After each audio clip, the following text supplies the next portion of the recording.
Dave, so what led you to do this? I'm pretty sure, first of all, before we ask you that, Sure. How long have you and Drew had a friendship, I guess, to do this? So, I didn't really cover it in the documentary, but I've known Drew since he was 21 years old, and when he came to, I think he told it on Edge and Christian's podcast. He was literally in college. He'd never lived away from home before he got brought to WWE. He'd obviously been wrestling for a long time, but he literally showed up at TV one day, and he was 21 years old, and I met him with Dusty Rhodes, and if people remember, before he was the chosen one, he had like a short, 2 or 3 month run on SmackDown, teaming with Dave Taylor when he was 21. So I've known him all the way back then, and we've had a really good relationship. And it's funny how ships keep crossing in the night, kind of thing. And because it was a funny situation that brought him to TNA. We had creative written for him. It was 2 or 3 UK tours ago, and we got stuck. A talent backed out after agreeing to do the shows, and we had 6 weeks of TV. And Drew had been on my Facebook forever, and I'm like, long shot, Drew, you're not in the UK right now, are you? And he's like, I'm in Glasgow. I'm like, well, we have a show there in 2 days. Would you like to perhaps be on our television show? And it worked out, and it was good to work with him there. And then obviously this opportunity was equally as cool. So I've known Drew in a long time. Long-winded answer. What exactly, when he was in WWE, he was the chosen one. He had that, I guess, that it factor that a lot of people, I guess, in creative saw as well as Vince. What do you think just didn't click at first that now all of a sudden, like when you see him in NXT, he's got that it factor? What do you think is the difference between Drew back then and Drew now? A time.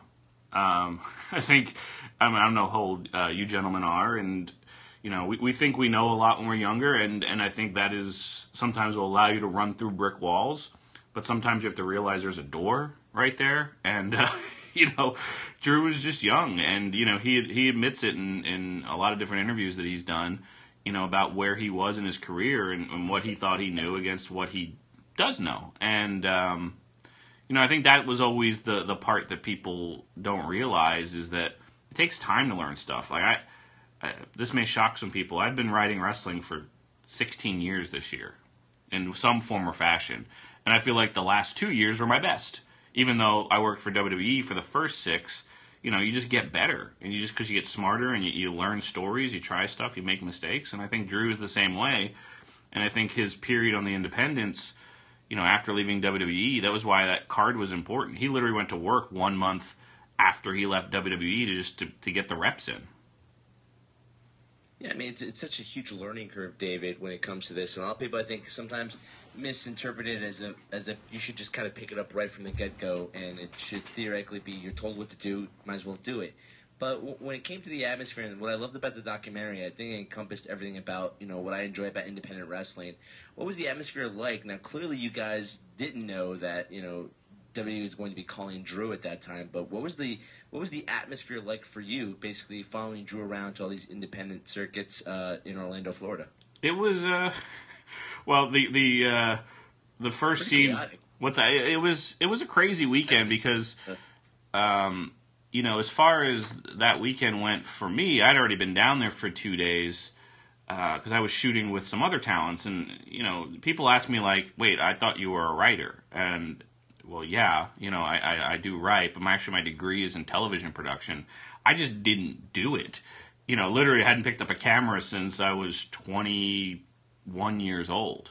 So, when I left TNA, I had put in a statement about sort of chasing the Wild West of storytelling, and this was Wild West because, people know who I am, and they're looking at me weird with this camera, wondering why I'm shooting guys put their matches together because it breaks the code. But the code got broken a long time ago with podcasts and everything. So, I felt like the atmosphere was good because a lot of the guys do know me, and obviously I'm working with Drew, and they all very much respect him. Gabe was amazing to work with. I just said, hey, I want to just tell Drew's story. And ultimately what people don't know is this wasn't supposed to be a documentary about WrestleMania. It was supposed to be sort of an ongoing series about Drew, and it was supposed to be a pilot for other ideas. And, you know, as far as so when I found out on that Saturday that Drew was going, well, obviously the story changed. So the atmosphere was unique, and I always love, you know, independent shows because it's sort of like art house movies. I think if you run an independent promotion, you need to look at yourself like a small movie studio, you know, and it's weird because the whole system's different now for movies, but, you know, Gabe runs Evolve just like he ran Ring of Honor, and, you know, everybody, Mike Quackenbush runs Chikara different than Gabe runs Evolve, different than DJ Hyde runs CZW. Everybody, you're your own movie studio, so, you know, the unique atmosphere. What was unique about that weekend, I don't know if you guys were there or not, but we were. We got a story about Drew too when you're done. Awesome. That building housed, I think, like 17 wrestling shows. I don't like literally there was a wrestling show going on all the time. Even the Joey Janela show that went on at like 2:30 in the morning after the first night. You know, like, it's unique when a venue hosts so many different styles, which I personally don't like because I feel like your brain settles into how a building looks and feels. So it's hard to get a different feel for a different brand of entertainment when they all look the same. But again, that's my small nitpicky thing. So, you know, it was a really good time, and you know, we shot Thursday, Friday, Saturday of that WrestleMania weekend, and then I quickly cut the trailer during WrestleMania that next day. And I think in my heart of hearts, I just wasn't ready to actually finish it. You know what I mean? Like, it was, you know, it was a little disappointing because for me, as I was like, oh, I was really excited to do this series with Drew, but, you know, I was happy for him. And then, you know, I actually edited the whole film in 2 days. I just sat down and I did it. It was actually, you know, I did it Saturday and Sunday of last. You basically did it. Yeah, I just did it in 2 days. Now, I had, the way I shoot to edit. So, like, the Gabe, like, I knew how I was going to cut the Gabe stuff. I knew how I was going to cut the phone call. I knew how I was going to cut a lot of it. So I tried to, you know, I shoot to edit, you know, when I make projects like that. So it was easy, but it was finding the story, and the music, you know, took a lot of the story forward. So, you know, the goal was to create a piece of content that you shoot over this time and you turn it around quickly. Like, I had a lot of comments, oh, I don't like the titles. Okay, cool, I understand it. But I was trying to pump out a piece of content and not spend a lot of time on it because, I mean, I feel like we've been waiting for that Ric Flair documentary for like 6 years. So, you know, it's not the fault of the filmmaker. Obviously, it's a studio, but that's what's cool about YouTube is that you can pump out content quickly on it. I mean, literally, we had the Eclipse here 2 days ago, and I made a vlog about that. You know what I mean? And it's just, you just got to pump content out quickly, and that's, I think, the changing landscape of technology.